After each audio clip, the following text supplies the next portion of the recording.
Oh man, things don't look good for Iran.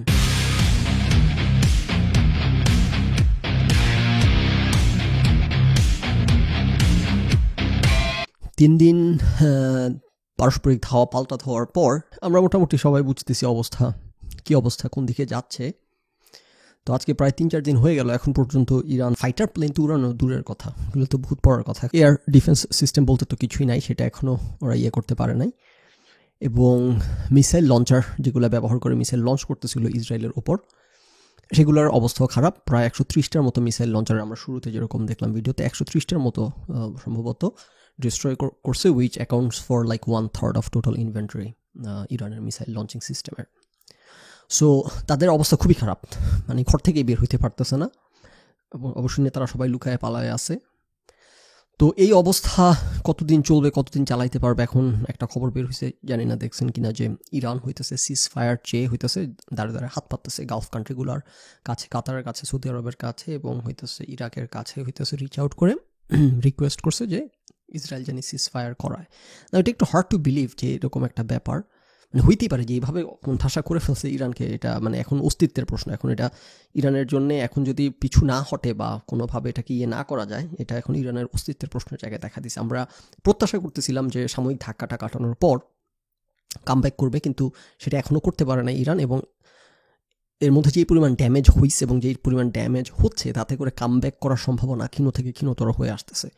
So এমন মুহূর্তে এটা মেক সেন্স, বা ইট উড মেক সেন্স। ইউটিউবে গেলে কিছু ভিডিও পাবেন, আলোচনা পাবেন, এবং এগেন রয়টার্স রিপোর্ট করছে এবং এরকম কিছু রিপোর্ট করছে, কিন্তু খুব বেশি পাই নাই। সো এই কারণে আমি ঠিক নিশ্চিত না এটাকে কতটুকু ট্রাস্ট করা যায় এই খবরটাকে।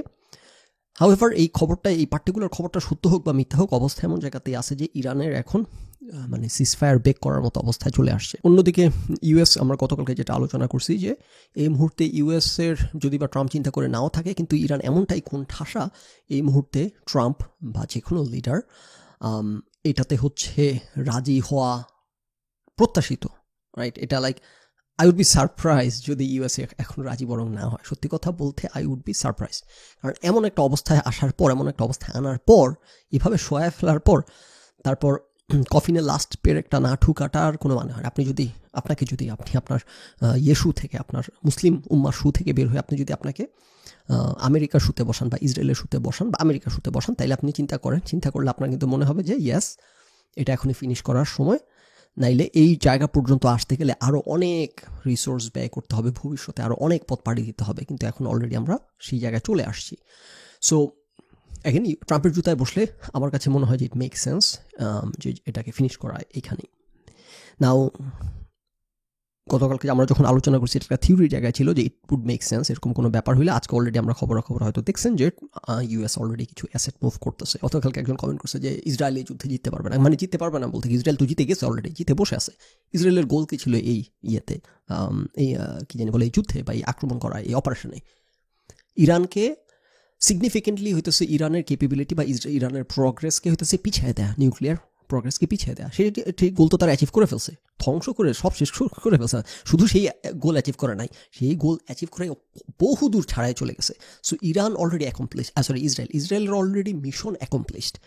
নাও মাটির নিচে গভীর যে বাংকারের মধ্যে যে কয়েকটা ফ্যাসিলিটি আছে, সেগুলা ধ্বংস করার ক্যাপাবিলিটি ইসরায়েলের নাই to begin with, right? So এটা তাদের মিশনের গোল হওয়া কোনোভাবে সম্ভব না। তাদের ক্যাপাবিলিটির মধ্যে তাদের যতটুকু মিশন ছিল, সেই mission more than accomplished, like couple of 100 Miles ahead যারা চলে গেছে তাদের মিশন অ্যাচিভ করে, রাইট? এখানে আপনার ধরেন বাং মুসলিমদের তাদের সবসময় জিতে থাকতে হবে এবং তাদের হারা যাবেই না। আচ্ছা, বাকি যেটা কাজ আছে যে মাটির গভীরে, ওই কাজটা করার জন্য ইউএসকে লাগবে, রাইট? জিবিও বম্ব, যেটা জিবিও 57। নাও আমরা এটা একটু টাচ করছি যে আমেরিকার যে বম্ব জিবিও 57, এটা হইতেছে 200 মিটার পর্যন্ত মাটির নিচে পেনিট্রেট করতে পারে, এবং ইরান হইতেছে তাদের সবচেয়ে গভীরতম যে ফ্যাসিলিটিগুলো, এগুলো এরকম 200-250 মিটার গভীরে। হাউএভার উপরের যে কনক্রিটগুলা ব্যবহার করছে ইরান, সেই কনক্রিটগুলো অত্যন্ত রিইনফোর্সড এবং অত্যন্ত অ্যাডভান্সড কনক্রিট, এবং সেটা নিয়ে ইরানের ইউনিভার্সিটিতে রিসার্চ করছে, করে ওরা স্পেশাল কনক্রিট ওরা আবিষ্কার করছে, যে এবং কনক্রিটের মধ্যে অনেক কী গুঁড়া দিয়ে, সিমেন্টিং ম্যাটেরিয়াল দিয়ে এগুলোর এমন স্ট্রেংথ বাড়াইছে যে 200 ফিট হইলেও এই 200 ফিট ভাঙতে খবর আছে।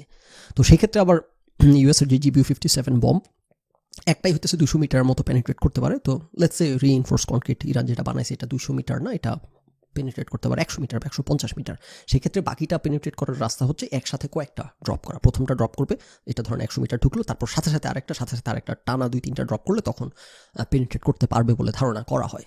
সো বাকি যেই কাজ অ্যাগেন ইরানকে একদম নিঃশেষ করে দেয়া, সেটা করার জন্যে অ্যাগেন ইউএসের ক্যাপাবিলিটি লাগবে ইসরায়েলের। না, এখন ইরানকে এখান থেকে কে বাঁচাইতে পারবে? ইরানে এখান থেকে বাঁচার কোনো উপায় আছে কিনা? এখান থেকে ইরানের বাঁচার কোনো উপায় নেই, শুধুমাত্র একটা উপায় আমি দেখতে পারি, যদি তার অ্যালাইরা কোনো স্ট্রং ভূমিকা নেয়। দেখেন ইন্টারেস্টিং বিষয়টা দেখেন, যে এরা তো অ্যাগেন আপনাদের তারা তো এটা মানতে চায় না। দেখেন একটা জিনিস, দেখেন এতদিন আমরা যখন আলোচনা করছি, এগুলো এসে ভিডিও নিচে কাল বন্ধ করছে, যখন আমি বলছি যে Iran is no match for Israel, এগুলো তো সবসময় আলোচনা করে আসছি, Iran is no match for Israel, গালাগালি করে ফাটাই ফেলছে। এখন আমরা কি দেখতে পাচ্ছি? ইরান কি কোনো ম্যাচ? না, ইরান কোনো ম্যাচ না।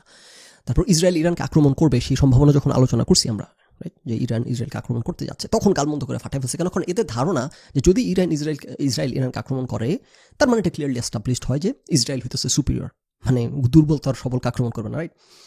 সো তারা এটা মানতে রাজি না, রাইট? তখন গালমন্দ করছে, তো আক্রমণ তো করলো ইসরায়েল ইরানকে, আচ্ছা, এবং করার পর আমরা দেখতে পেলাম, রাইট, খার কি অবস্থা। আচ্ছা, তো এই কথাটা টেনে একটু আমাদের বাংলাদেশের প্রেক্ষাপটে নিয়ে আসি, যেহেতু অবশ্যই বাংলাদেশ আমাদের দেশ মোর রেলেভেন্ট।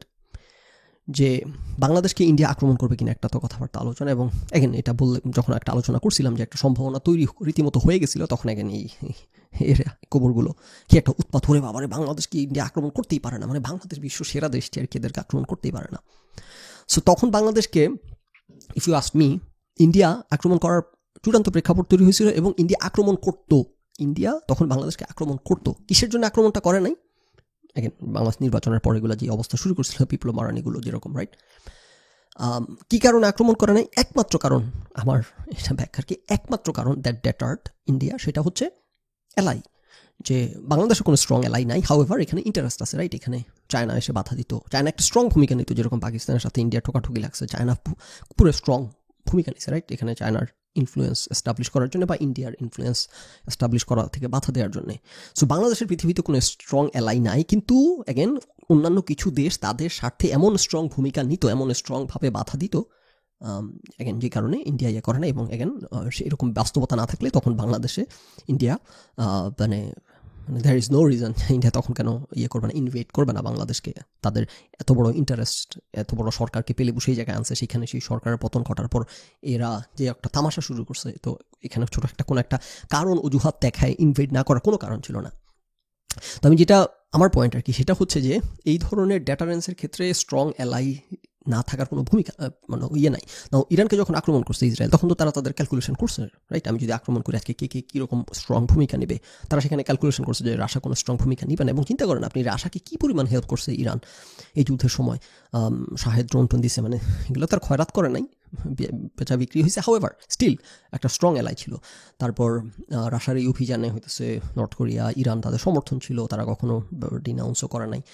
তো কিন্তু ইরান যখন বিপদে পড়ছে, তখন কিন্তু রাশিয়া কোনো ভূমিকা নিচ্ছে না। কেন? কারণ রাশিয়ার সাথে আবার ইসরায়েলের খুবই সুসম্পর্ক, খুবই ভালো সম্পর্ক। এই কারণে একদম মুখে মানে কুলুপেটে আছে রাশিয়া, খামোশ, কোনো ভূমিকা। এবং এটা রাশিয়ার, আমি সাক্ষাৎকার দেখতেছিলাম রাশিয়ার অফিসিয়ালদের এবং তাদের যারা বুদ্ধিজীবী আর কি, তারা বলতেছিল যে তাদের ইন্টারনাল অবস্থান হচ্ছে রাশিয়া কোনো ভূমিকা নেবে না। ইরানকে যদি নাস্তানাবুদ করে ফেলে সেখানেও বাধা দিবে না, ইরান যদি যুদ্ধে জিতে আসতে পারে সেখানেও বাধা দিবে না। রাশিয়া সিম্পলি ওয়েট করতেছে কখন যুদ্ধ থামবে। যুদ্ধ থামার পর, রাশিয়ার অবস্থান হচ্ছে যদি যুদ্ধ থামার পর ইরানকে রিবিল্ড করতে তারা সহায়তা করবে। কিন্তু এখন এই মানে ধ্বংস করে ফেলতেছে ইরান, সেটার পথে কোনো বাধা হয়ে তারা দাঁড়াবে না। আচ্ছা, ওকে, চায়না কোনো ধরনের স্ট্রং ভূমিকা নেয় আর কোনো লক্ষণ নাই, একটু হম্বিতাম্পি কথাবার্তা 2-4টা বলে, সেটা কিছু আসে যায় না।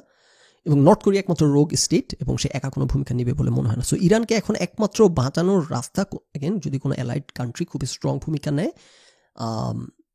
না, বিপদ হয়েছে এখানে এই জায়গাতে, যে ওয়েস্টের বিরুদ্ধে দাঁড়ায় বা আমেরিকার বিরুদ্ধে দাঁড়ায়, এখানে কে আসবে স্ট্রং ভূমিকা নিতে, কে মানে গায়ে পড়ে বিপদ ডেকে নিয়ে আসবে নিজে, রাইট? সো এই কারণে আমার কাছে মনে হচ্ছে ইরানের অবস্থা ভালো না, ইরানের দিনকাল ভালো যাচ্ছে না, ইরানের ভবিষ্যৎ অন্ধকার। এবং এটা যে কোথায় শেষ পর্যন্ত যাবে, রেজিমের পতন থেকে শুরু করে নিউক্লিয়ার ফ্যাসিলিটি ধ্বংস হওয়া থেকে শুরু করে পুরা নাস্তানাবুদ হওয়া হইতেছে এখন একেবারে উইদিন সাইট। একেবারে এটা এখন আর কোনো থিওরির জায়গা না, এটা এখন ক্লিয়ারলি উইদিন সাইট। এখন শুধুমাত্র আমেরিকা ইনভলভ হওয়া বাকি আছে, এবং শেষ পর্যন্ত একেবারে বাকি ফিনিশিংটা দিয়ে দেওয়া বাকি আছে। এবং যদি ইরান এখনই কোনো এমন কোনো কিছু করতে না পারে যুদ্ধের গতি প্রকৃতি ঘুরিয়ে দেওয়ার জন্য, এখন তারা তো তাদের মিসাইলগুলাই বের করতে পারতেছে না, সব ঘুরিয়ে দিচ্ছে, রাইট?